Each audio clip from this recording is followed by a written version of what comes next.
Hello, welcome to another Third Apron podcast. I'm your host, Yossi Goslin. Back with me as always, my co-host Sam Quinn. We just finished our front office rankings series that we did over the past few weeks, and now we are going to go over another type of ranking that Sam has been focusing on, contracts. And today we're going to kick it off with the best contracts. He's got his rankings. We'll go through his and I'll also then chime in with mine. So, Sam, anything you want to discuss about your process and everything leading up to this?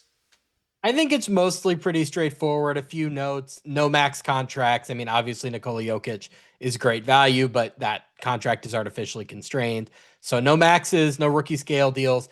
I left off just any first contracts that a player had signed. So like if you were undrafted and you signed a two-way and you were really, really valuable on that two-way, I'm not going to put you on this list. But if you have somebody who was like undrafted as a two-way and then played well enough on that contract to get a multi-year standard deal, then I might put the multi-year standard deal on here. So the only ineligible contracts were max and basically any quote unquote rookie, whether that's rookie scale or first contract that anybody signed. I did not include any contracts that end this year. I have a separate list that we'll just touch on in the end of contracts that end after this season. There's just no surplus value there. Like those contracts are basically over. We are looking at best contracts moving forward. So the contracts that we think are going to generate the most value from now until they end, whenever that is. If somebody is underpaid this year, great. That does count. But for a contract to make the list, it has to go on for multiple seasons. So I have my top 15. I have an honorable mentions list. We have a lot of names to get through. So why don't we just dive in?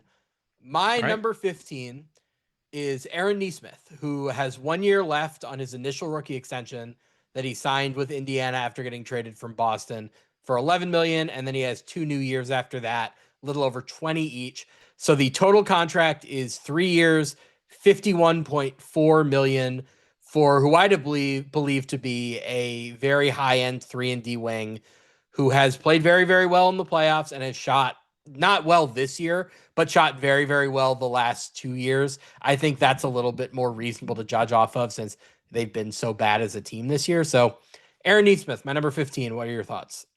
So I've got Neesmith a little higher, and that's just because he is still making what he is this year and next season before he then jumps up to making like 19, 20 million. So I would figure that by the time the salary, however, the salary cap goes up by then, I would guess he's still going to be somewhat underpaid. So, like right now, there are teams like the Pelicans with Herb Jones. There was another player like a wing type. I'm not kind of blank in my head who it is. Teams trying to get ahead early. With these guys trying to get them extended at the veteran max, which is right now roughly 19, $20 million a year, because that might be a bargain 3 years from now for these types of players that are the most sought after in free agency. So yeah, I think it's a good contract, and I think there's a pretty good chance he's going to outplay it. And also that could factor in if the Pacers keep their pick, very good chance that they select the wing. So if they do keep their pick, they do select the wing, and that guy ends up becoming a real difference maker for the Pacers, then the Pacers just have another potential trade chip down the line in Neesmith on a very tradable deal. Something that we talked about when he signed the deal and have brought up a few times since is the idea that one below market contract can beget another below market contract. So the way this contract happened, Aaron Nesmith gets drafted by Boston in the middle of the first round, does not play for them basically for 2 years, like plays very, very sporadically, gets traded to Indiana, not as a throw in to the Malcolm Brogdon trade, but not as the primary asset. They got a first round pick. I think that was the big driver for Indiana. Aaron Nesmith plays pretty well in that first Pacers season. That was the one tank year. I think that was the year they get the Matherin pick that year, or did they get the Obi Toppin or the Jarris Walker pick? It was the one Matherin came kind of first. Matherin came first. So it was like one of the like pre-playoff push with Halliburton picks. But obviously, because they were tanking that year, nobody really saw Aaron Nesmith starting to improve. Indiana saw it, so they decided to lock him up 3 years, 11 million. That's very, very low for a rookie extension. It is very rare that you see a rookie extension below the full mid level. Usually, when guys are in that range, they just play it out and they go into restricted free agency. Aaron Nesmith didn't. He extends at 11 million, and that 11 million a year has been great value for Indiana. And because he hadn't guaranteed himself generational wealth on the last deal, he was more eager to extend early, even if that meant he was constrained to the veteran extension max of whatever it was, 1920 a year. Whereas you have a guy like, I'll just throw out a guy who's not going to be named today. I'll actually, the last contract was pretty good, but the next one maybe not so much. Like a Mikal Bridges, who's like in the same broad tier of player as Nesmith, I think. But he was making in the 20s on his last contract, which meant with 140% raise, he gets up into the 30s on the next one. That looks a lot worse because he was able to get a lot more. They're similar caliber of player, but because Nesmith was constrained to the lower max, there was just less he could get, and Indiana gets to derive more value off of the last contract. Yeah, I think Mikal Bridges is. It might be controversial to say. I think he's actually kind of properly paid on this upcoming contract. I know he's just consistency's been the big issue, but for what his ceiling is offensively, when he really brings it, I think he's worth the money. Where Nesmith doesn't have anywhere close to that type of offensive ceiling. But the Pacers, they managed to get a really good deal with Nesmith in that first extension. That one was only a year out when it was his rookie scale extension. I think he was kind of injured in the year before. Is that why he got? I'm trying to remember because I remember. Yeah, I think he was injured because he came in to Boston. He had a pretty good year, but he still didn't play that much. Indiana, yeah, he became a starter in the middle of that year, but it was a lost year, so not much to take from it. But he was playing he played really well in the amount of games he played. And then by the time he came back, they were wanting to start Mathurin again. So like all those, like Mathurin was clearly the priority. So all those factors helped Indiana to leverage and get him at this 11 million, which I remember thinking, that could really be a good contract if he just stays on the court. And thankfully he's been pretty healthy now. My number 15, and this one, I'll explain it. You're going to probably be shocked by this. I have Nickeil Alexander-Walker. I have him a little bit higher, but not that much higher. So I think he's definitely worth he's making 15 million a year. I would say he's probably worth like maybe 21, 22 million a year, at least more. I mean, not more, like at least $6 to $7 million more. So 21, 22. The issue is, so he's got 2 years of that. Then he's got that player option, which just based on how he's looking right now, got to feel pretty good that he's going to decline that. So it's a great contract. The big fear with him in Minnesota was that he was playing so well when he was making, what was it, $4 or $5 million a year. Now, what's going to happen if he drops off a little bit while making $15 million a year? So I would suspect that was the thought process when the Wolves let him go. So not only the Hawks make the right calculation, but he's worth more than this. And it's going to go by quickly. Like we're going to be looking like a year from now thinking, wait, how much longer do the Hawks have Alexander Walker on the deal? Just one more year. And because of that, it's like, yeah, it's a great contract, but I can't call it like one of the best contracts. Just not long enough. So I had Alexander Walker at number 9. I think you value length more than I do. If Minnesota had known he was going to be this good on the ball, there's no way they would have let him go, right? Because they'd been looking for a guard to eventually step in for Mike Conley for so long. If they would have known Nickeil Alexander-Walker in-house could do that, they would have just kept him. But would he have grown into this player if he had stayed in Minnesota? He was really entrenched in that secondary bench role. I don't know. So, especially they had drafted Rob Dillingham. They had drafted Terrence Shannon. I don't know if this necessarily happens for him in Minnesota. I am totally comfortable with 2 very, very cheap years for him. Would I love to have not given him a player option on that last year, just gotten that 4th year totally guaranteed? Sure. Everybody wanted him at roughly this price because the contract was roughly the mid-level. It was slightly above it. and they got slightly above it by using a sign and trade. So I guess that would have ruled out some teams, but like clearly I think there would have been teams willing to match this price. I think the player option was how you got him to agree to it. So I look at that as the cost of doing business. I'm happy to give it. I would love to have him the extra year, but it's not going to hurt him too much for me to have that extra year or to have that player option instead of the extra year. So they could have given him a lot more. They used that DeJounte Murray trade exception, that $25 million. It was up to $25 million. It was like the biggest trade exception at the time.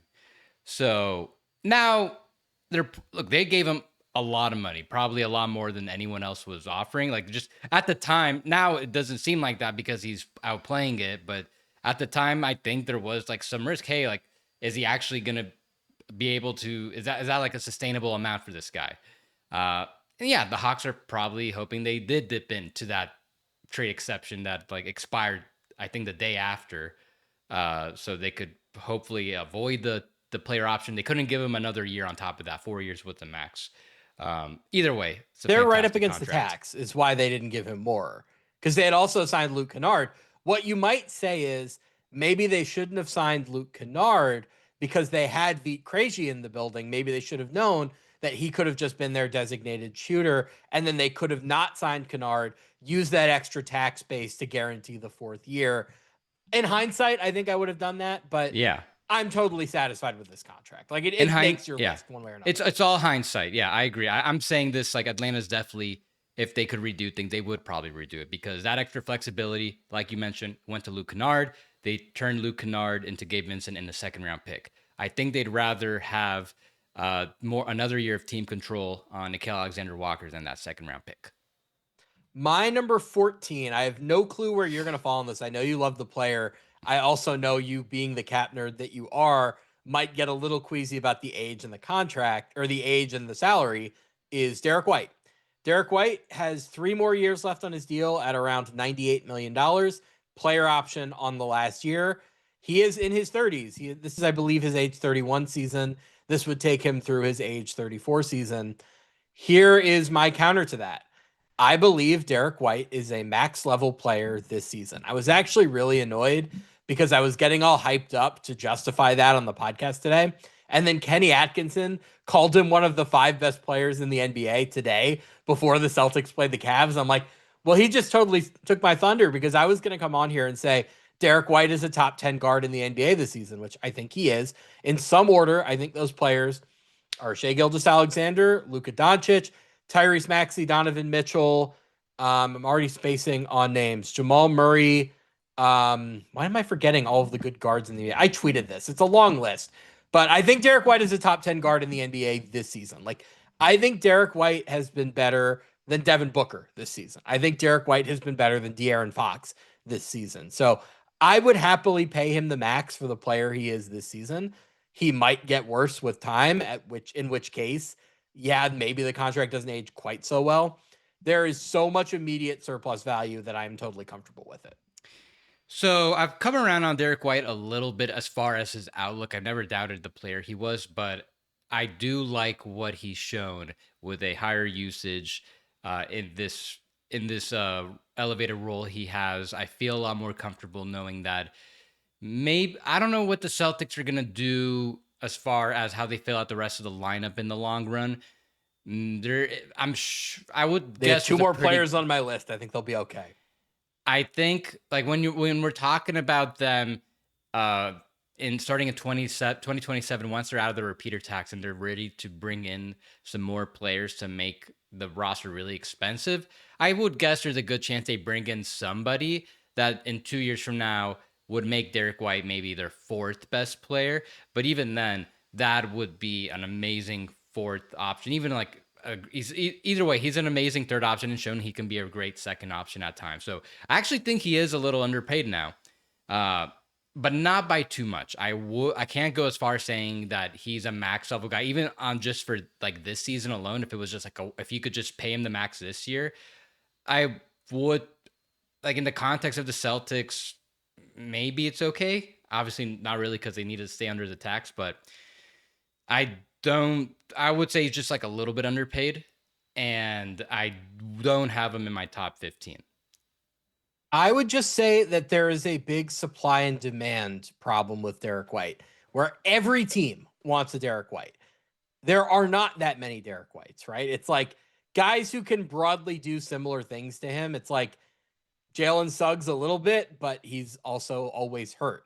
Alex Caruso a little bit, but he's a way, way, way worse shooter. And also, he can't play that many minutes. Like, there just are not that many guards who are elite defenders. And Derrick White is an elite defender in different ways, right? He's not the elite man to man defender. It's the help defense, it's the rim protection, it's the overall package, and not just like stick him on an opponent's all star and you'll be fine. Like, the guys who are like that defensively, who are very high level playmakers, who never turn over the ball, who are very high level shooters. He hasn't made his threes this year, but the degree of difficulty on them, just the fact that he shoots them at the volume that he does, is totally fine to me, especially without Tatum as an extra creator. Like, he's shooting like 32% from three, I think, this year, but he's Yeah, taking it like dipped a little 8 or bit 9 though. of them a game. So I'm totally fine with Yeah, that. I'm just encouraged by the amount he's taken. Really, Yes. I don't I think I feel confident it'll dip back up the efficiency. Yeah, especially with Tatum. I think it's a like I don't want to say a lack of creation because Boston does have creation all over the roster, but it only has in Jalen Brown the one other like all-star level creator. But I just think every team needs a player like Derrick White, and there are so few of them that the surplus value you're getting this year and next year, especially for a team that has a plausible chance to win the title, we didn't think had a plausible chance to win the title. I think that makes it worthwhile. On like if the Celtics had Devin Booker at Derrick White's price, I think they're a worse team. Do you agree with that? Absolutely, yeah. I'm sure like even if Devin Booker was making considerably less, like maybe if he was making just as much of Derrick White, I'm pretty certain the Celtics would still decline that swap straight up. Yeah. Yeah. So Derrick White is my number 14. Who is your number 14? It's another Celtic actually. And I'm not sure you'll be able to guess him, but do you have any ideas who they might be? I have two more Celtics on my list, and like you might, if you wanted to tell me there was another Celtic I'm not thinking of, Oh, like I guess I'll put out Payton Pritchard as my guess. Is that the one that you picked, or is it the other one? it's I guess the other one. Do you have Kate on your list? Kata is my other one. Yeah. Okay, so whoever you all might be listening, thinking, well, yeah, Kata, of course, he's underpaid, but he's only got another year left at that team option, which is also at the minimum. The Celtics could potentially decline it and pay him a little more. Even though it's a very short deal, he's like clearly the best underpaid. He's the best minimum signing, right? Is there anyone He's the else best I'm minimum skipping? salary player in the NBA this season. Yeah, best minimum salary player.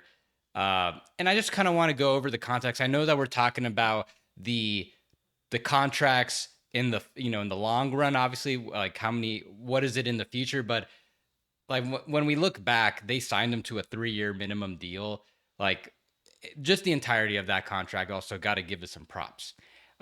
So he's probably, I would say he's probably like a mid-level-ish player, like Onyeka More than that. Okongwu Oh, money. I Like think he's more than that. I think he's like a $20 million a year player. so at the very least, I would say he should be making what Onyeka Okongwu's making. And with the team option, there's a lot of interesting stuff the Celtics could do. And I'm very interested in knowing what they end up doing. I would suspect there's a very good chance they just pick it up because they are still trying to deduct the tax next year. So far, it has not worked out with Nikola Vucevic, so maybe they could go another option at center. Maybe they go something a little cheaper. Maybe they feel so confident in Queta that they can just continue with Garza, and then maybe there's like a good veteran that they could get for like the minimum to maybe taxpayer mid-level type money. And if so, maybe use that flexibility, that $18 million under the tax for next season. Maybe you just give Queta a little raise. I know we're both going to be writing about those possibilities in the near term. I know we've discussed that privately. So just that optionality just really adds a lot more value in the very near term. Like out of all the contracts we're talking about right now, that upcoming team option, like whether they pick it up, fantastic. you decline it and give him something a little higher, he's still going to be underpaid most likely, because to subsidize a rate, he's going to have to give back like something in the long run if he's going to get an immediate raise. Yeah, Queta was my number 11. So there are kind of two pretty straightforward paths the Celtics could take with Queta. That 18 million below the tax that you mentioned, they have to sign one more minimum guy, I think, just to get to the roster minimum. What I had kind of laid out for Boston in the past was re-signing Vucevic at something like 2 years, 30 million, with the second year non-guaranteed, just to give yourself a little bit of extra tradable salary. You otherwise keep the team together, stay below the tax, reset the line, and then just pay Queta market value in the summer of 2027. You do that with Jordan Walsh, too, who's a free agent at that point as well. And with the repeater tax clock totally reset, then you can just pay everybody whatever it takes. You can just pay Payton Pritchard. You can go out and make trades. You can go out and do whatever you got to do to improve the roster. Use Vucevic as tradable salary for whatever version of that you want to do. The alternative is, say you were to take that $18 million in money for in room below the tax, you decline Queta's option, you sign him with whatever room you have up to the tax, but you sign for 4 years, he has full bird rights, and you descend. So while everybody else is ascending, you get Queta getting on a more and more valuable contract each year. He's still relatively young, so that should be a contract that ages reasonably well. Either way, you're either going to get him on a good value long-term contract, or you're going to get him for the minimum next year while you're trying to reset the repeater clock, or B, win the championship. Either way, I think that's a great place to be. As far as them getting a stretch center, if it's not Vucevic, I wouldn't be surprised if they kind of went the route that Indiana has gone, where they just devote several roster spots at the back of the roster to, like, Indiana did it with Jay Huff and Micah Potter, who both look like fine enough bench stretch bigs moving forward. I think they'll take another swing at a stretch big somewhere, but Queta is just absolutely unequivocally capable of being their starting center moving forward.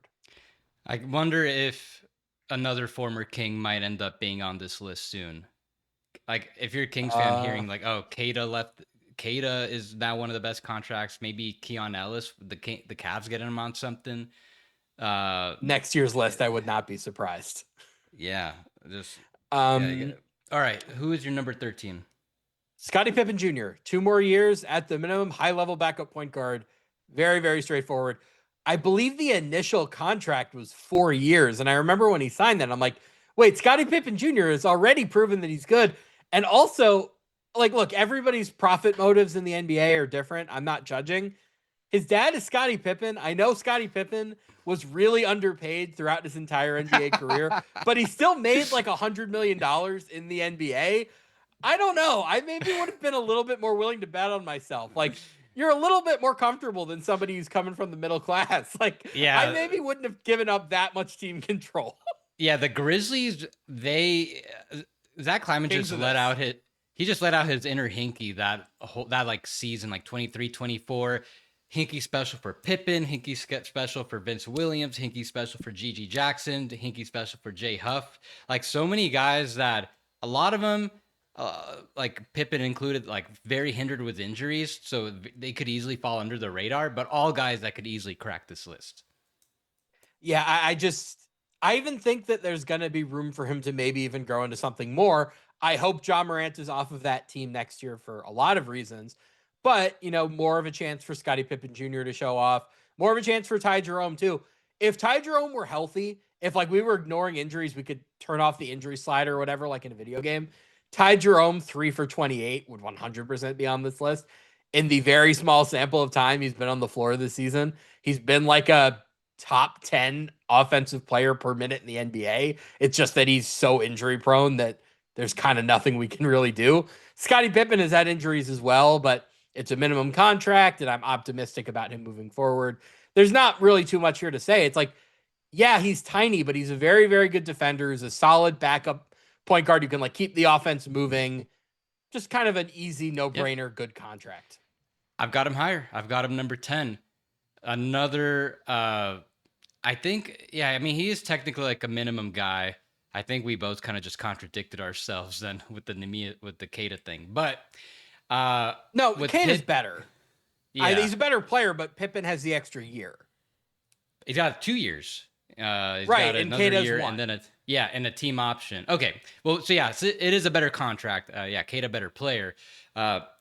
With Pippen, like I said, very easy to kind of forget about how impactful he's been over his contract so far. Like even before, he was on a 2-year, two-way contract, and the Grizzlies could have just let that ride a little longer. But it's in the NBA, if you know you have a good player, and even though you have a lot of time on the two-way, if he like the moment he's willing to commit to that contract, you just give it to him. A 4-year minimum, team option. I don't know what the guarantee. I don't know off the top of my head if there's like non-guarantees. I think it's mostly guaranteed for the most part. You just lock it in and deal with it later. And the Grizzlies just have so much flexibility. Like it was good for when they thought they were going to be good, and now it's great if for their situation now they can take on so much bad money for future trades because they're in this rebuild now. I would say at the very least, you look at guards like TJ McConnell making $11 million a year. There's a couple other guards making that range. Like he's at least worth that based on his production from last season. He's basically what at the very least, what the Grizzlies had going on with Tyus Jones in all the years that Ja was injured and Tyus was able to keep them afloat. Like, I feel pretty confident that when Scotty's back fully healthy, he's going to be at least that type of player. So 2 more years of this, just a steal. This is a trend that we'll probably talk about more in a future episode. Two-way guys are starting to negotiate just a little bit harder. Like Dennis Jenkins not wanting the minimum. He eventually signs for $4 million for I think this year and next. Like guys, two-way guys are starting to realize that they're giving up way too much value on some of these hinky special contracts. So they're signing for shorter deals and they're like wanting a little bit more than the minimum when teams can do that. Something to watch moving forward. But yeah, the Grizzlies getting Pippen on this was an easy win. Who was your number 13? My number 13, I'm not sure he was on your radar, but I'm going to go with Aaron Wiggins. So he's in my honorable mentions. His contract, like you might be thinking, well, what about Isaiah Joe? They both got these similar deals. Isaiah Joe, I think, got a shorter deal with it was a 4-year with a team option. One, I think Isaiah Joe's like very properly paid. And then it's only like 1 more year of that team control until that team option. So, I mean, it's under control. So they could figure out what to do with that. Wiggins is on a 5-year deal. It's on the 2nd year of it. He makes even less than Joe. I think I like Aaron Wiggins more. If I'm like another team looking to add just a potential player off the Thunder, I think Wiggins, for his skill set, his versatility, he's averaging like $9 million a year. I think he's worth like pretty, if not the full mid-level, pretty close to like at the $15-16 million a year range. And the money just keeps going down. And then before it has that team option in 2029, I think. So as far as like a reserve, I don't know how many more reserves are going to come up on my list. Like definitely one of the like Pippen, I have a little higher. There's another Thunder player I'm sure we're going to talk about a little later. They're just an absurd contract, but just one of the best types of contracts that any team could have for a 6 through 8 man who would be a 6 man on most teams and maybe even start for many. Oh, I think he would start for a lot of other teams. Like I think he's the sort of guy where if he had been drafted by the Lakers, we would be hearing a lot of like the Lakers are trying to trade for this big name player, but they've taken Aaron Wiggins off of the table. I absolutely think that would be the case. He's really punished by the depth that Oklahoma City has because there are games where like he comes in and he plays one stint in the first half and it's like, oh, well, Isaiah Joe is hot in this matchup. We need the shooter. So you're just not going to play much. And then there are other games where it's like, Aaron Wiggins got it. Aaron Wiggins saved basketball. We're going to play him 28 minutes. Like, I think I don't know how much he's done it this year, but I've seen him close games in the past. Like, Yep. I just think he's somebody on another team who would get a more consistent role and would probably grow into that role. And like this does sometimes happen, right? Where Ousmane Dieng never really plays for Oklahoma City because they're so deep. Then he gets to Milwaukee and it's like, oh, it turns out he's a real NBA player. Is he the kind of guy they thought they were getting when they drafted him number 11 or whatever? Jury's still out, but it's very hard to develop consistency when you're not playing consistently. And the Thunder are so deep that just by virtue of how talented they are, your minutes do kind of get yanked around a little bit. So I think Aaron Wiggins would be capable of starting on other teams just because he's on the Thunder. His role is what it is. And I think we might actually find out what his value might be on other teams. The Thunder are going to have to reduce some roster spots. They have I think they have 17 players rostered when you include their 2 first-round picks. I'm sure one of those first-round picks go, but maybe they want to move a player, one of their reserves like Wiggins, like Joe. Oh, it's going to be more than one. I think it's a near lock at this point that Jared McCain is going to replace Isaiah Joe. And Jared McCain's already playing, but in their plans because he has 2 years left on his rookie deal. And Nikola Topic is going to replace Aaron Wiggins. I think Wiggins and Joe are certainly gone. And then the bigger question is Hartenstein and Dort. We'll get into predictions, but I wonder if with Topic, I think it's more like maybe Ajay Mitchell has kind of maybe replaced Topic. Ajay Mitchell's on another plane. He's above these guys.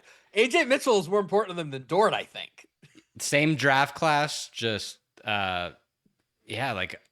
even if they do move Joe for McCain, it's gonna be very hard for Topic to get minutes with Ajay Mitchell in front of him. But just a little spoiler. We will talk about Ajay Mitchell later. All right, then number 12. Who do you have? Isaiah Stewart, 2 years, 30 million, 15 million flat, I think, for both of those 2 years. He is one of the best rim protectors in the NBA. The 3-point shot never really materialized in the way that they would have hoped. I think he had 1 year where he shot 38%. We got very excited and just that never stuck it out, but he is a critical component of the identity of the team with the best record in the NBA or somewhere there close, thereabouts. Kind of a no-brainer to me. I think if he played more minutes, he would be in the running for all defense. He's in the running for 6th man of the year as it is. I know you've been very, very bullish in private to me about him as maybe being a starter either in Detroit or somewhere else longer term. So yeah, Isaiah Stewart is a pretty easy pick for me. I've got him 4th on my list. Yeah. I think just didn't play enough minutes, but that's totally fair. Yeah. I get where you're coming from.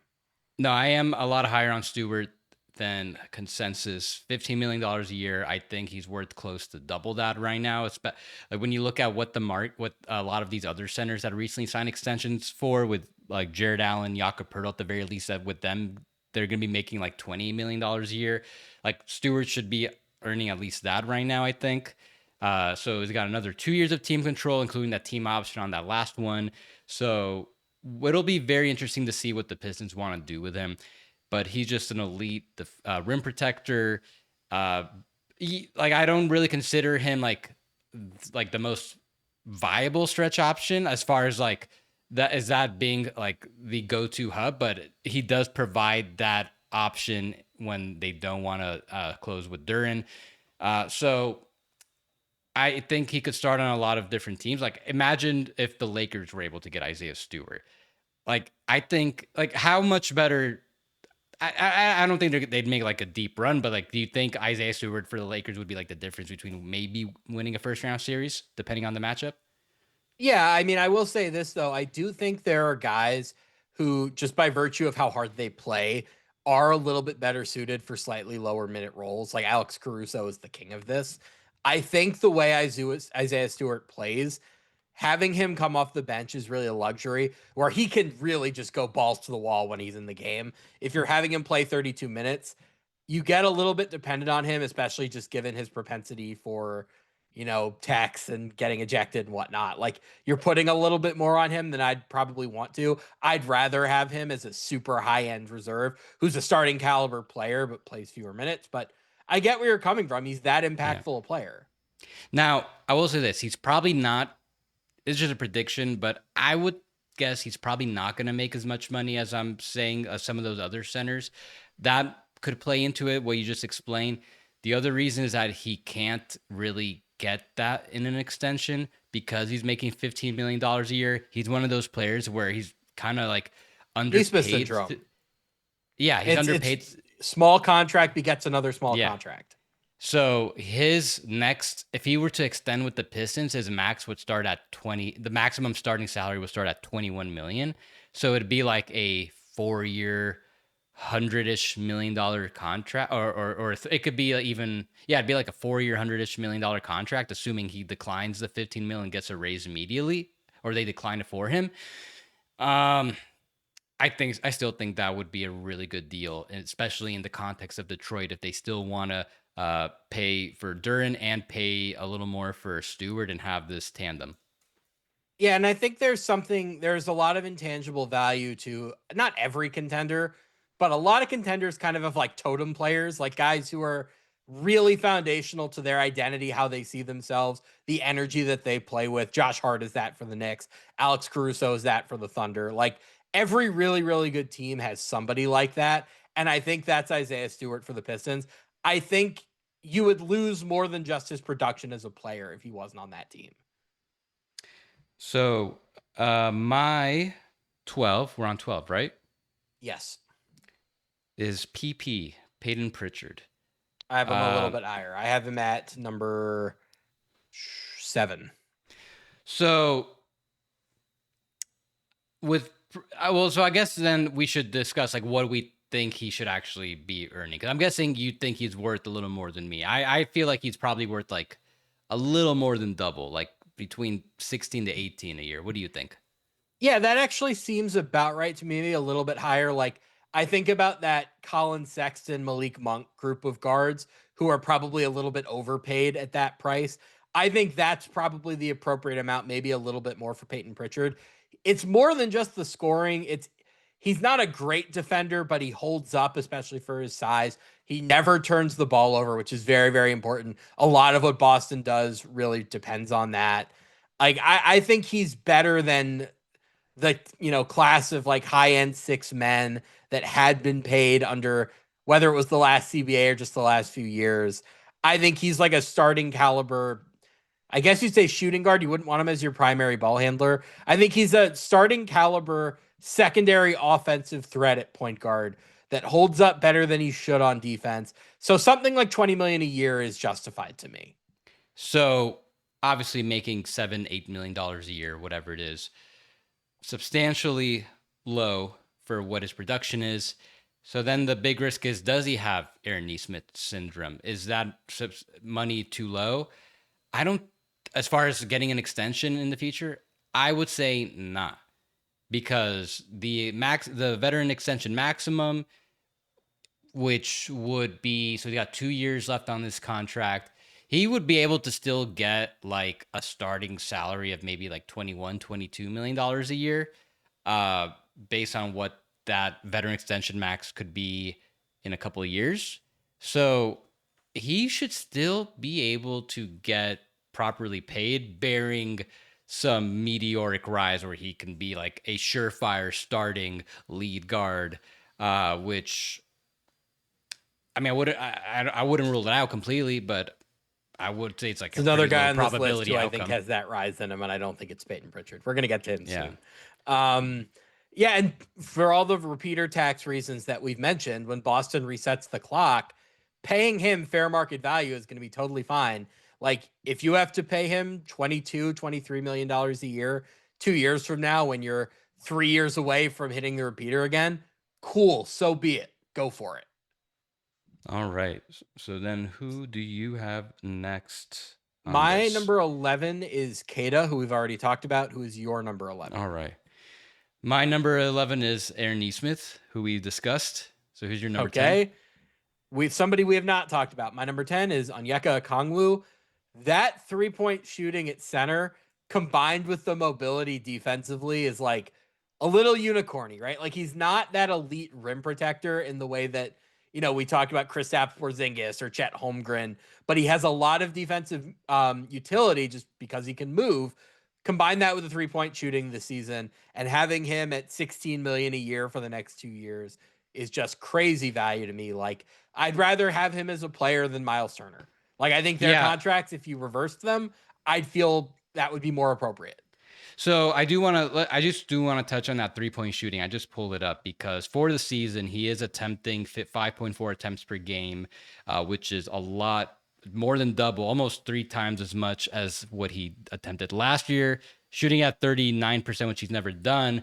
But I'm looking at his last 27 games because that's when there was a game against the Knicks when like that uptick was really noticeable. Even before that, actually, he was like even before that, but then it kind of like really got consistent starting in like late December. He's been attempting, close to 6 at 40, making like 44% of them in the past almost 3 months, 2 months, 2.5 months now. Would that be like the best shooting big in the NBA? I mean, maybe I have to see how Towns is shooting unless he dropped off. Towns is shooting like crap. Okay. Okay, This is I didn't know a he was shooting conspiracy that bad. theory of mine. So here's my thing with Towns. Last year, until like January 15th, he was shooting 45% on threes. Then there was a report that he had a bone chip in his thumb. The rest of the year, he shoots like 36% on threes. Yeah, in the playoffs, he shoots like 35%. This year, he's at like 36%, and the volume is way down. I don't think Towns' hand is healthy. That's my theory. Okay. So I would still consider Towns the best shooting big, but maybe in terms of just like between seasons rise for a big man to go from like a occasional shooter to an actual like one of the better stretch options now. Like the Hawks were a team for years we're thinking, hey, could they maybe go after Miles Turner? Oh, they got Kristaps Porzingis. That's like the same prototype. Nope. We've got that at home now with Onyeka Okongwu. So yeah, go get a bigger rim protector type of center to pair with Okongwu, and now you're really rolling. Yeah, he could definitely play a little down if they get another big man. So what do I project him as right now? I think he's giving closer to like not. I might be a little low on him, but I'm thinking like whatever Turner's making right now at a minimum, like what is that, 23 a year? He should probably be making that right Turner's now. above that. Turner's at like 25, 26, Oh, I think. Okay. So that whatever Turner's whatever Turner's making he should probably be making that. He's making $15 million this year. It's got 2 more years left on this. 2 years, like 33 million total. Yeah, that is absurd. So I had him like just outside my top 15. Mainly like there's 2 years left. I don't know how much. I just struggle to see like how much more he could make, how much more he should be making. But no, that's a fantastic contract still. Your number 10 is who? My number 10 is Pippen. So who's your number 9? Nickeil Alexander-Walker. So who's your number 9?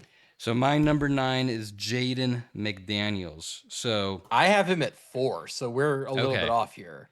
Okay. So McDaniels, maybe I have him a little lower because he still has 3 years left on this contract. Let's see.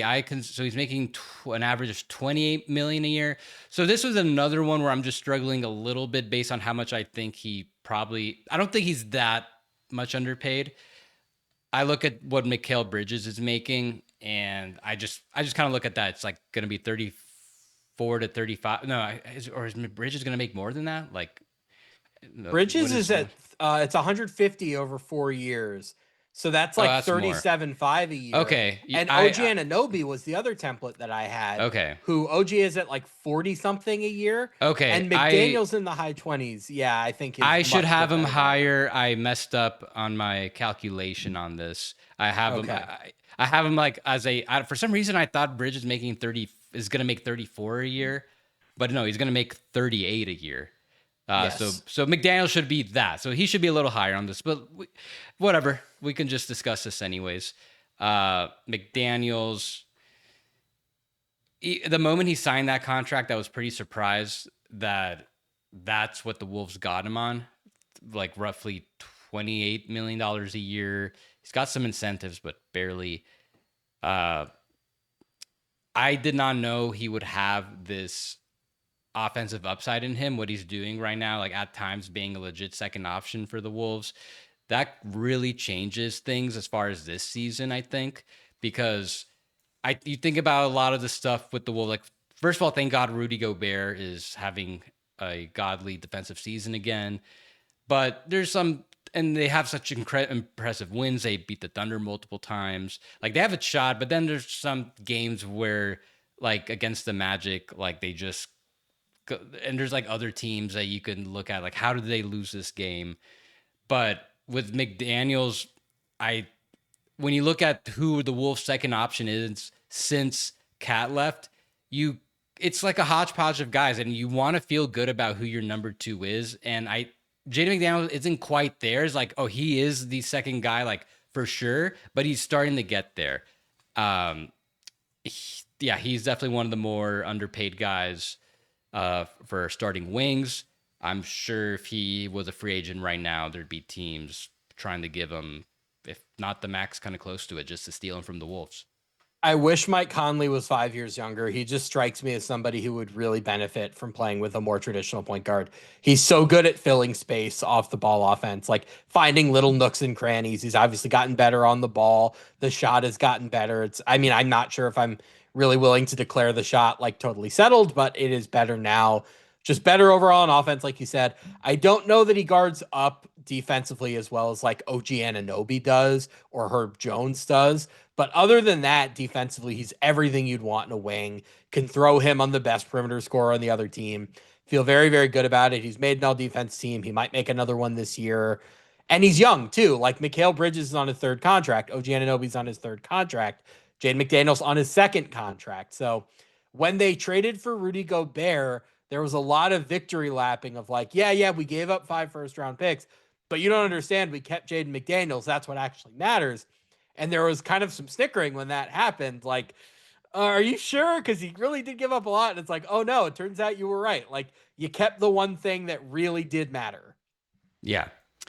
Uh, yeah. So they didn't, obviously, this front office didn't draft these guys, but as when we were discussing them in their front office rankings, I said like the best thing going for them is their risk assessment, and they just knew what they had in Edwards and McDaniels for them to throw all their eggs in their in whatever baskets it was. The Rudy Gobert trade, all these other trades where they like gave up so much. They just knew they had such a strong foundation for it to be justified. Okay, so then who is your number 8? Ajay Mitchell, we have teased him a few times. He might be Jalen Brunson. The Thunder might have found somebody else's star point guard, and he is just sitting on their bench as maybe the best sixth man in the NBA. He is owed $5.7 million for the next 2 years after this one.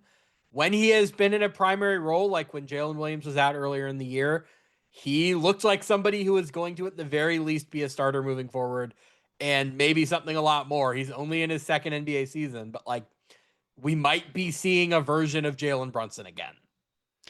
Yeah, he's definitely worth 5-6x what he's doing right now. I agree with you. I think he could probably become a starter on many teams. He will eventually. Somebody's going to trade the Thunder 2 first-round picks and like another player for him right before his next contract kicks in. Like, that's how this is going to go. Yeah, I've got him 6. It's only 2 years left. And then he's got the team option on the last year where he's basically making $3 million a year. Not technically the minimum, but he's basically making the minimum. Yeah, I mean, that probably most underpaid in terms of dollar value for one season out of everyone. It's almost a shame that Kason Wallace has taken the step that he's taken, because there was a moment earlier in the season where I'm like, are we sure Ajay Mitchell shouldn't be the 4th guy that they pay after the big 3? But Kason taking the step offensively that he's taken, it's like, I don't think long-term you're going to be able to pay 5 of those guys, especially 3 of them being guards, even though like they're not 3 normal guards. He eventually is going to be somebody's starting point guard, and I think that's going to go pretty well for whoever that team is. As an aside, I do wonder if I'm worried about the Thunder just because Jalen Williams is having like a lost-ish season with all the injuries he's having. But I then look at how well the Thunder are just able to get so much from their supporting cast. But in particular, Case and Wallace, like with the step he's have, if this can translate into the playoffs, he doesn't need to be as good as Jalen Williams was, but I think he could like play maybe the third guy role enough where it might just be enough for them to not cruise, but like just get by for another title. We're going to have a lot of fun when we talk rookie extensions because Cason Wallace has made himself a lot of money. Yep. Want to throw out a wild who says no that I've been thinking about just a little bit lately. It's totally ridiculous, but Jalen Williams for Paolo Banchero, does that interest you at all? I like, do you think the best version of Paolo is like what, however risky that might be of actually happening? Do you prefer that to the best version of Jalen Williams for the Thunder? Here's what I think. I think Paolo Banchero spent his entire career in the worst possible infrastructure for a player like him. And Oklahoma City would maybe be the best possible infrastructure for a player like him because you could just spend every other moment of your rotation on, aside from Shea, well, I guess who qualifies, but Shea is an MVP. All of your role player slots are guys who can defend and shoot, and you can kind of just tell Paolo, take advantage of all the supporting talent around you, score really efficiently. Like, good luck stopping SGA and Paolo and the defense that we have. Like, that's my thought, is you're really just trying to like take this ultra talented guy, put him in a better ecosystem. Meanwhile, Orlando would kind of solve the bad shot selection thing. Their defense with Jalen Williams in place of Paolo would get much better. And maybe Jalen Williams outside of Oklahoma City could grow into an even better shot creator in a higher profile role. Like, just a fun idea that I had. It's totally unrealistic. I'm not endorsing it. It's just something that's been sitting in my head for a while. I would think Thunder probably saying no because like both players are kind of comparable as far as like offensively, they're kind of like jack of all trades ish, but Jalen Williams is one of the best wing defenders in the league. Like Yeah. when he's on it, he's just such like that. I'd rather have. I think that Thunder would like they're much better if he's on his best defensively. And by the way, I would rather have Jalen Williams than Paolo Banchero, even all of the injury stuff this year aside. I think you said it best. It's going to be a lost season for him, but I'd still be very, very excited to have Jalen Williams moving forward. I have lost our place on the list. Ajay Mitchell was my number 8. Who was your number 8? My number 8 is Ivica Zubac, who is on my number 6. Who's on the first year of a 3-year extension for the veteran extension maximum, roughly $19 million a year.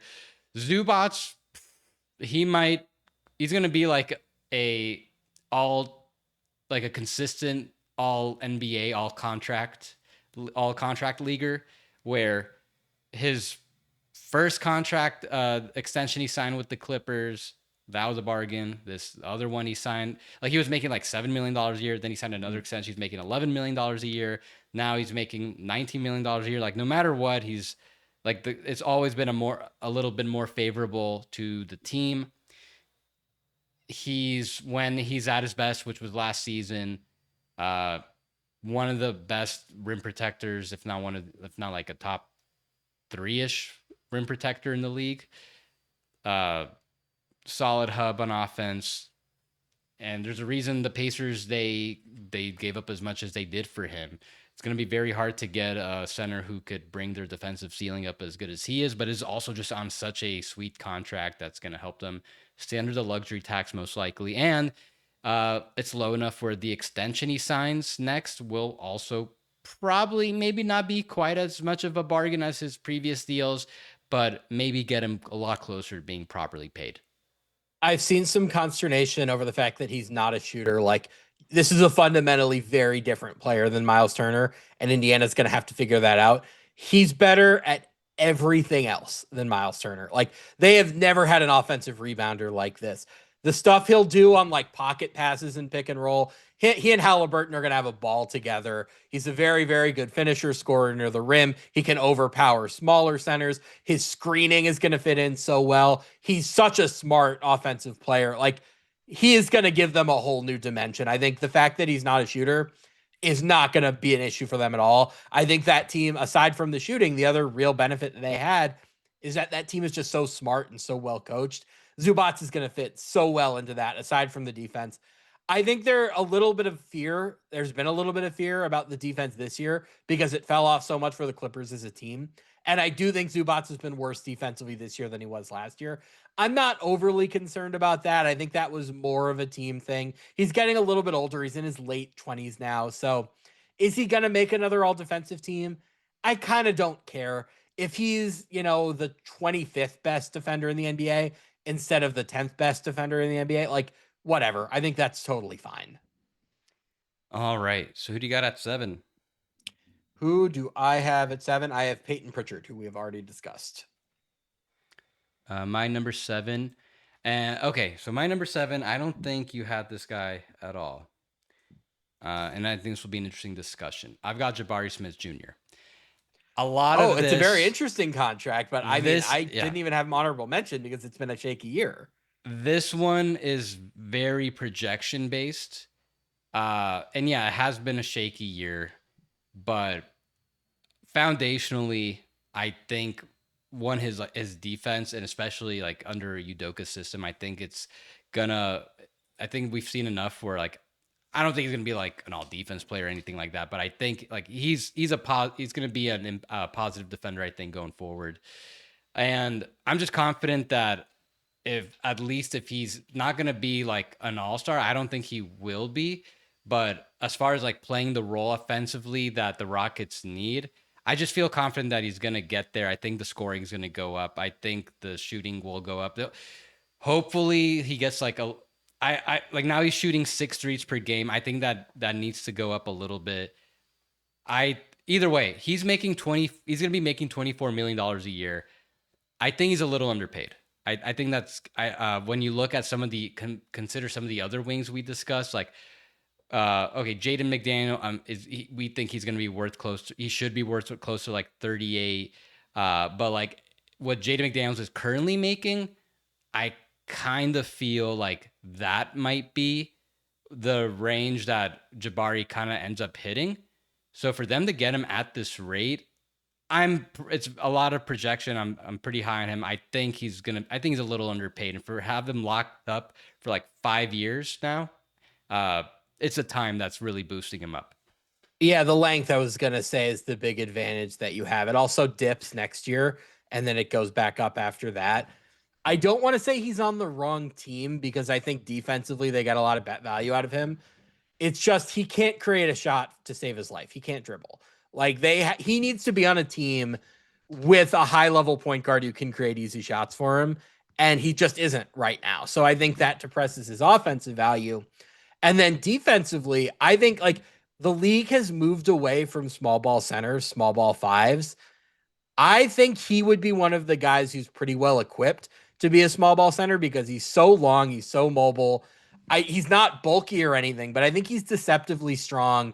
You're not going to get the rebounding benefit of him as a small ball 5, but I think you could really do some interesting things, building switchy lineups, building lineups that are a little bit more aggressive defensively. And then if you did that, you'd have presumably more offense on the floor to take advantage of the fact, or rather to cover up the fact that he's just not much of a shot creator. I just think this is a little bit too much projection on your part. Yeah, no, I agree. I admit it. I said it's like from the top. I'm projecting a lot on this. I think he's going to surpass the value though pretty easily. How much? I don't know, but I could see him at least like kind of meeting similar type of value of like at least what Nickeil Bridges was on his first contract, which he's finishing up right now. So if you like inflate that is kind of what Jabari's making, but Nickeil was definitely worth more than that. I feel like we might see a similar type of thing with Jabari. Nate Duncan suggested Austin Reeves for Jabari Smith, I think, last offseason. And I had that trade in my head for a while. I think Austin Reeves has now ascended to a point where that's not really feasible. But like, man, would Jabari Smith be a really nice Laker as like the ultimate PJ Washington for Luka and Dallas? I think there are other teams that could get more out of Jabari than the Rockets have. And I think if the Rockets get better or make changes on their roster or the way they play in the next couple of years, they could get more value out of Jabari. So I didn't have him on my list. I don't think you're crazy for putting him there. My number 6 is Ivica Zubac, who we've already talked to, is your number 6. Number 6 is Ajay Mitchell, which we discussed. We've already talked about. My number 5 is somebody we have not talked about, and I imagine he is in this range for you, is Alperen Sengun, who has 3 years at 112 million left on his contract. When you can get an all-star caliber player for less than the max, he is almost certainly going to be very high on a list like this. I wish he was a better finisher. I wish he could move a little bit better on defense. I wish the 3-point shot was a little bit more consistent. There were flashes earlier on, but he's still young and he's an all-star making less than the max. So kind of a no-brainer. So I have him in my honorable mentions. You And think that's Jabari is a better contract than Sengun? I think Sengun is like exactly properly paid, like to the dot. This is one of those rare contracts where like usually you can never, and again, it's still early, it's only year one of it, but right now as I look at this contract, I think it's like one of the most fair contracts in the NBA. And that's pretty complicated to pull off, especially considering this is like a not a max deal, but it's below the max, and it's a pretty high number in the 30s. So like as I think about players who like the centers that like aren't like okay, Shingun's like really, really good offensively, but defensively, he's not a rim protector. He's been like passable at times. We think about that prototype of player, and I don't think he's going to be Jokic or anything like that. So you can't pay him the max. We've seen what happens when you get pretty close to the max with the bonus. So here's like Sengun making like a little, like a tier below that. And I think a lot of the positivity as far as how we're looking at Sengun is the fact that he's making what he is. Like it's a below max contract, but it could be a lot more. I think it's like right in the sweet spot. So I don't think he's underpaid. I think he's like exactly making what he should. The surplus value here is that in the NBA, it is very hard not to max a guy like this. Like, how often do we see the automatic July 1st 25% max for promising young third year player? Like, the guy I bring up with Sengun is Franz Wagner. They were in the same draft class. Sengun was better in the first 3 years than Franz Wagner was. Orlando gives Franz Wagner the no questions asked max contract. And I'm not necessarily saying Franz won't live up to the max contract, but I think we'd probably both rather have Sengun. Houston negotiated and was rewarded for that. Orlando didn't, and they're going to have all of these financial problems. And I find myself thinking with a lot of guys in that range, you really need to actually negotiate, and nobody does. So, yeah, Houston should be rewarded for the fact that they did. You're right. In the case that it could have been worse, yeah, they deserve a lot of credit. But now just looking at this contract for what it is, I I just think it's like I think it's exactly where it needs to be. So I can't really consider the surplus value that it could have been like a negative contract. Like then I don't know. I just Okay, don't think what if Houston had I have acceptable to talk spacing? about like I gotta mention that these whether a guy's like underpaid or not. I just don't think he's underpaid. Okay, where would Sengun be if Houston had any sort of spacing? Like, how would he look if he had? I don't want to say Nikola Jokic's team around him because that has had other issues. But like, if he was on a standard NBA roster where he didn't have a Sengun sort or a Amen Thompson sort of wing, and he wasn't playing in these two big lineups, and he wasn't playing with a coach who was afraid to play shooters, like how much better could Sengun be offensively if he had 3 shooters out of 4 in his other 4 lineup slots? It would be pretty bad if he wasn't there. I understand the value he brings. I would say as far as like the as far as the regular season goes, uh, you can make an argument he should probably be paid more. I'm a little worried about the playoffs. We haven't touched on that yet. He's been in one playoff series. I'm not gonna like, put too much emphasis on it since it was his first. I think it was like he showed some good things. He also showed some bad things, but still, this like type of player isn't the most viable option at center. And I'm sure that with the Rockets ecosystem, they will probably make it work. But let's see what happens. Maybe there could be some instances that he just might, even with the amount of defenders they surround him with, maybe they can't always close with him. Then what is that? How does that impact his value? Maybe people start kind of turning on him. Maybe they think, hey, you know what? This isn't such a great contract. I would just say then if the playoff ceiling is a little capped, like a lot of us kind of suspect, then I think the contract he's at is like still pretty like exactly where it should be. If they don't close with him, they'd better have a lead because they are never scoring any points. Like that's, I guess you hope Kevin Durant makes some hard shots. I Yeah. had one more thought on Sengun, but it is escaping me right now. Oh well, let's move on. Who is your number 5? So that was okay. My number 5 is, and this one might be, I think people might think it's a little low. Jalen Brunson. He's my number 3.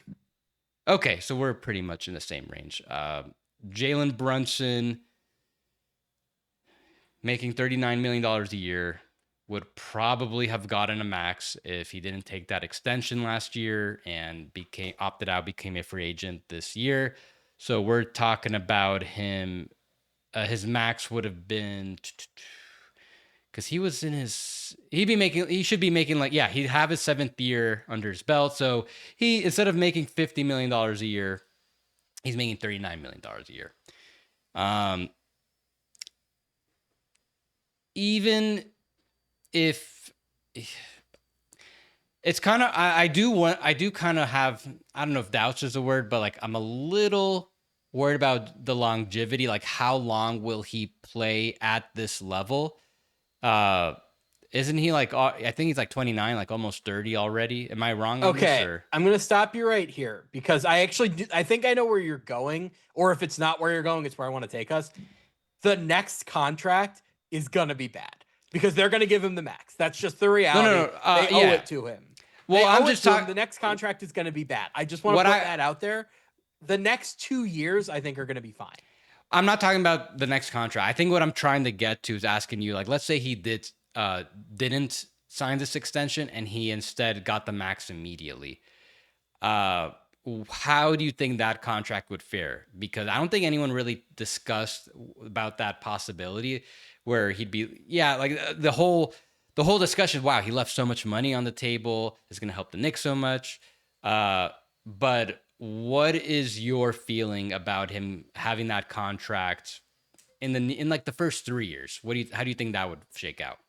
He is the only franchise player in the NBA today that is not making a max except for the guys who can't be, right? Like Victor Wembanyama is a max player, but he's still on his rookie deal. Cooper Flagg, same deal. Of the guys who you could list as like a viable best player on a team that could make the conference finals, I think he's the only one who's not making the max. Like who else isn't? Yeah, I think what I'm trying to get to is if he did sign like a 5-year max, I'd feel pretty good about the first 3 years. Like I would feel very good about Brunson making the max this year, next year, and then maybe one more year. But this contract only covers the next 2 years. Exactly. Yeah, I'm talking about the so length it's still of this very, extension. very valuable. Yeah, like the long term is very concerning for him. I'm not against that, but this contract that he's on right now exclusively is great value.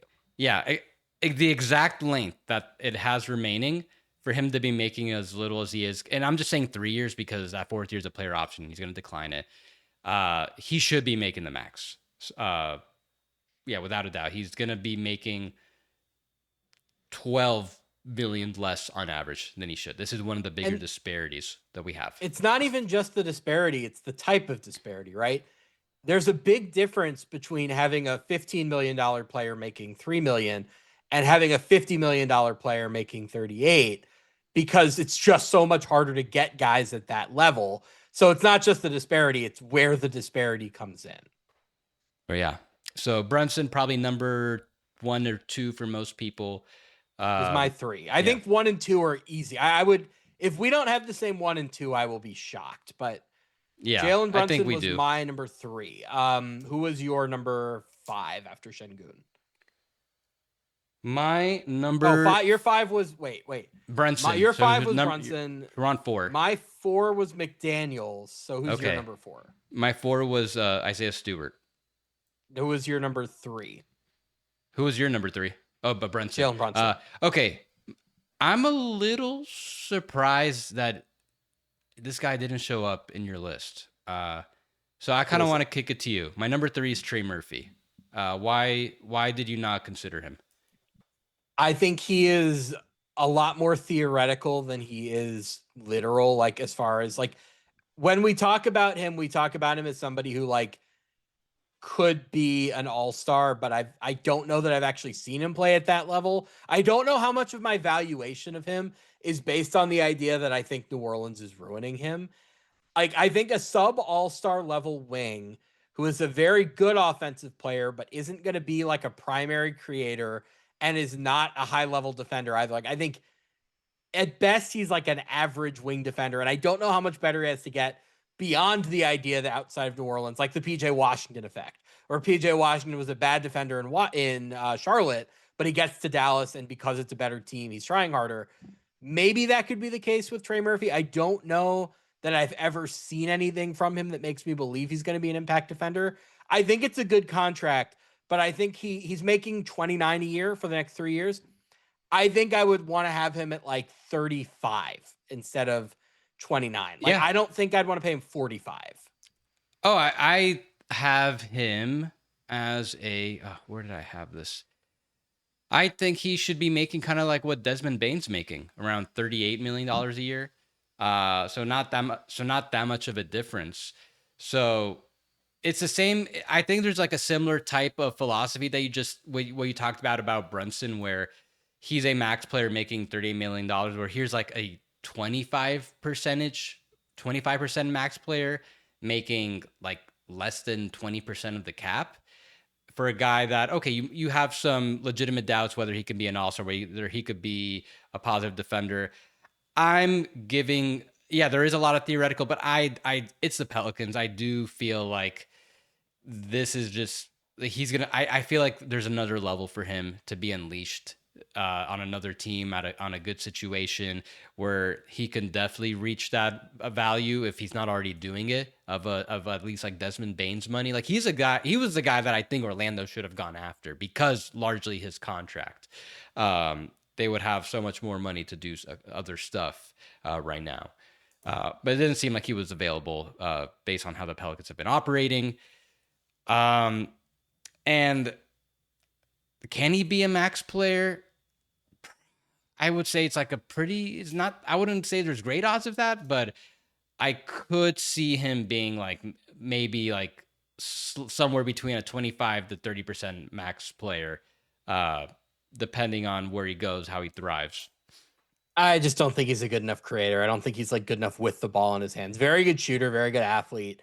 Better with the ball in his hands than like I thought he was going to be. There was a real stretch last year when everybody was hurt, and you could just really see with him finally getting the usage that he was going to need to develop, like him starting to figure some stuff out, figuring out the little tricks to get to the line, the little tricks to shake off defenders. Like, I think he's getting better at that, but I don't know that I would say he's never going to be your best offensive player. And I don't know that he's good enough to be your second best offensive player. And if that's the case, and he's also only like a fine defender, I think this contract is low, but it's not crazy low. He's an honorable mention for me. Well, one last thing. I think his trade value has to play into this because what's going to happen.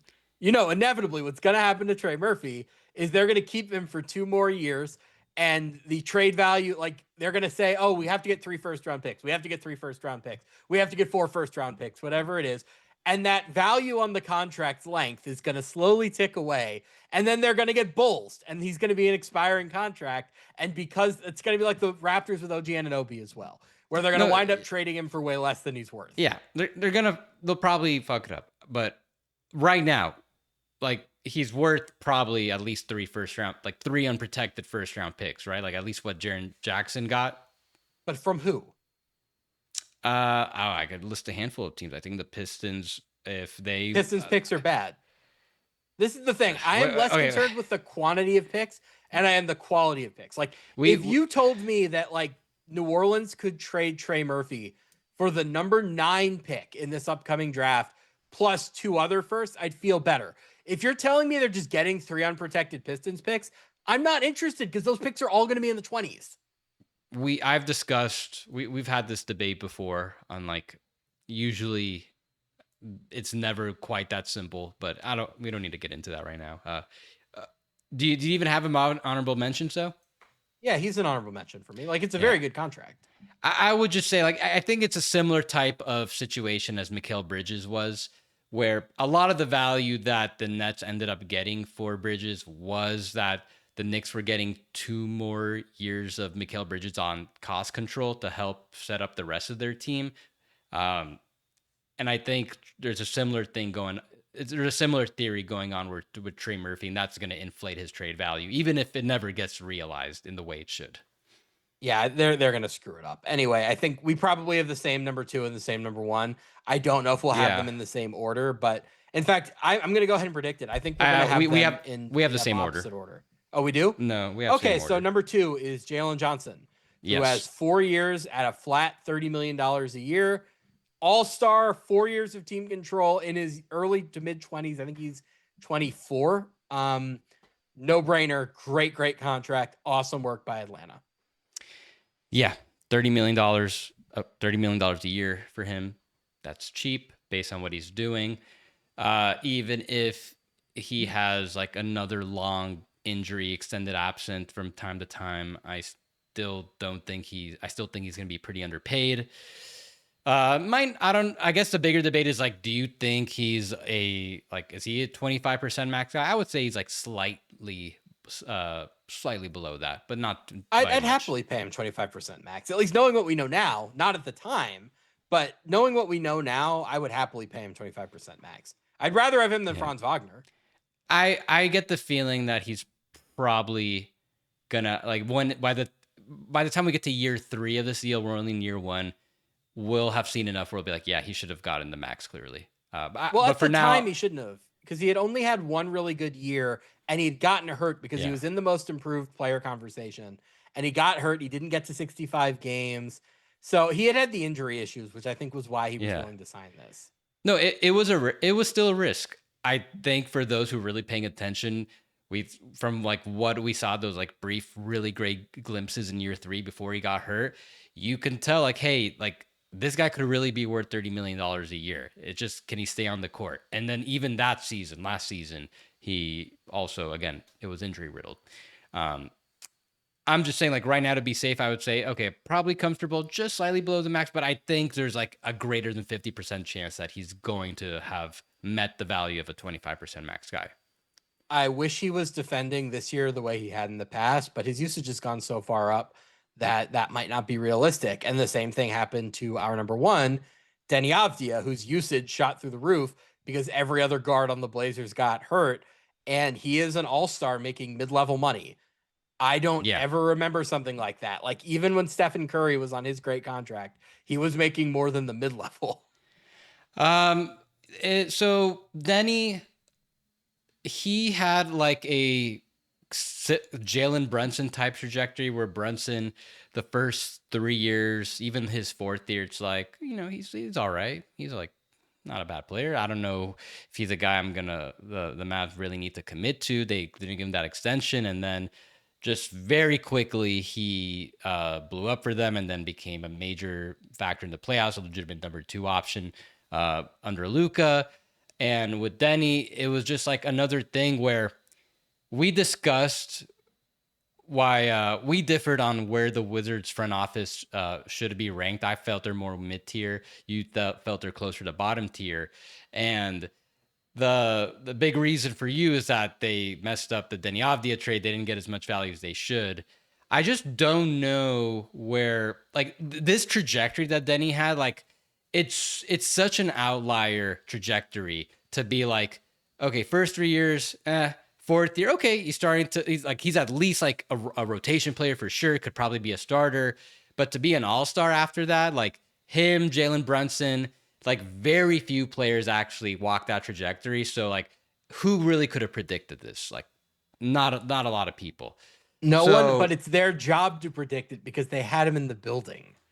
You have a guy for 4 years. It's on you to know who he is. No, well, I mean, they only had him for 1 year, that front office, technically. Well, but I'm saying, like, you have institutional knowledge. Like, he was on the team that whole time. So, what other kind of similar situations? Yeah, it's really unprecedented for a guy who should also, if not make the 25% max, like slightly below it, to be making not even the mid-level. So, yeah, even like Jaren Jackson Jr. making as much as he did, that he was still making like a lot of money, at least in the first few years, He was and as a injury percentage prone of the too. cap. Yeah, this is truly unprecedented. And I can only it's think of 3 contracts that are definitively better than this in like my entire time watching the NBA. One of them is the greatest contract of all time, which was Stephen Curry's rookie extension, where he's making I oh, don't even, it was like 4 for 44 or something, and he that's wins 2 probably it. MVPs and 2 championships. That's the greatest contract in NBA history. That's Like, it. no, Yeah. LeBron's first Heat contract, which is less than the max, and like just Mm. because it's less than the max, it's eligible. And then the last one is Giannis's rookie extension, which was well below. It was like 25 a year, but it was bad because they didn't give him a 5th year. They only gave him a 4-year flat. So those are the only contracts I can think of that generated more surplus value off the Yeah. top of my head than this one. This is very, very rare. Yeah. So we'll see how Portland navigates this. I wouldn't think he's gonna, if they keep him through the rest of his contract and he becomes an unrestricted free agent, I wouldn't be too worried of him being a flight risk. Uh, but there are gonna be times when they could renegotiate his contract. They'll be able to do it this offseason if they create some cap space, which right now seems they'll have to do some work to do that, probably like a Jeremy Grant trade. Otherwise, they can wait another year and then do it in 2027. They could do it up until March of 2028 if they want to wait out the trade deadline, but assuming they still have some cap space left over. So we'll Yeah. see how they navigate it. I think there's a pretty good chance, though, that we don't see the full contract realized because they might want to try to renegotiate it so they could secure him a little earlier. Yeah, I think it'll be tough with Jeremy Grant and Drew Holiday and Damian Lillard on their books, but we'll see how they handle it. Either way, the contract on paper right now is just preposterously valuable. Who are Yeah. your honorable mentions? So I mentioned there's only 2 other players I didn't mention. So I mentioned Derrick White, Nickeil Alexander-Walker, and Sengun. Then the other 2, pretty much same contract, very similar, identical archetypes. The Knicks backcourt of Jose Alvarado and Miles McBride. They're each making $4 million a year. I think they should be making at least 4 times as much. So not quite matching the multiple that Ajay Mitchell, who is in the top 15, I have, but just 2 guys at the Knicks. Having them make this much is going to help them go a long way. But I think McBride's got 1 more year. They both players effectively 1 year. We'll see what happens with Jose Alvarado. Maybe they pick it up. Maybe he picks it up. So as far as this year and next year, to have this level of guard depth making this little money is like extremely valuable for the Knicks, given their payroll and apron issues. Yeah, I have 2 lists, and Alvarado and McBride are both on it. So first are my honorable mentions. Jay Huff, we mentioned in the Scotty Pippen section as another hinky special for Memphis. Musa Diabate has another year at the minimum. The reason Queta was on the list and Diabate wasn't is that Queta has that team option, so they can decline and extend him if they want. Musa Diabate does not have that team option. He's guaranteed for next season. And because he signed during last season, he was on a 2-way deal and then he signed a multi-year minimum. They can't extend him until like next March, which maybe they'll be able to do. We'll see. But I don't want to factor that in, so I couldn't put him in the top 15. Andrew Nemhard, another Pacer. I am a little lower on him in general because he is the best playoff 3-point shooter in NBA history. That is not hyperbole. If you look it up, he was I don't know if he finished the finals there last year, but at one point in the playoffs last year, he had the highest playoff 3-point percentage in NBA history. Very, very valuable, good defender. Day'Ron Sharpe has a $6 million team option next year for somebody I think could be a starting center. Dennis Jenkins, $4 million to be the secondary playmaker for Detroit.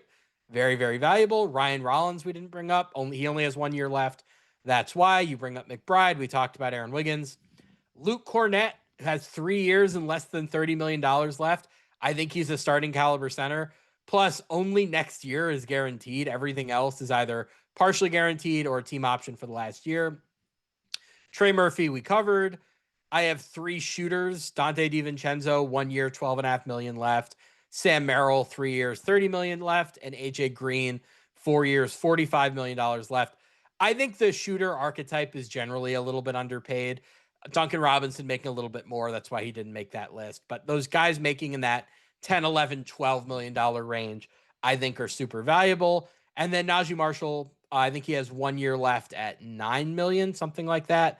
Very, very valuable. Hard to get wings who can defend like he can and handle the ball like he can. That is my honorable mentions list. And then I have a separate list, which is best contracts that end this season. So these would have been contracts that would have made previous lists, but there's just no surplus value left on them because they're about to expire. Mitchell Robinson, 4 years, 60 million, descending.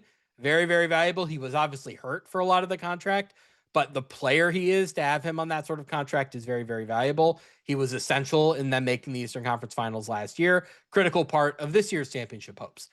Kobe White and Ayo Dosunmu, the Bulls wasted both of those contracts. We've covered that. 3 for 36 for Kobe White, 3 for 21 for Ayo Dosunmu. Both of those guys have been high-level starters. Well, Kobe White was a high-level starter.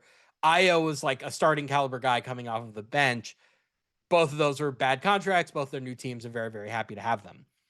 Dean Wade, 3 for 18.5. A lot of injuries there too, but $6 million for very, very good high-level two-way wing play.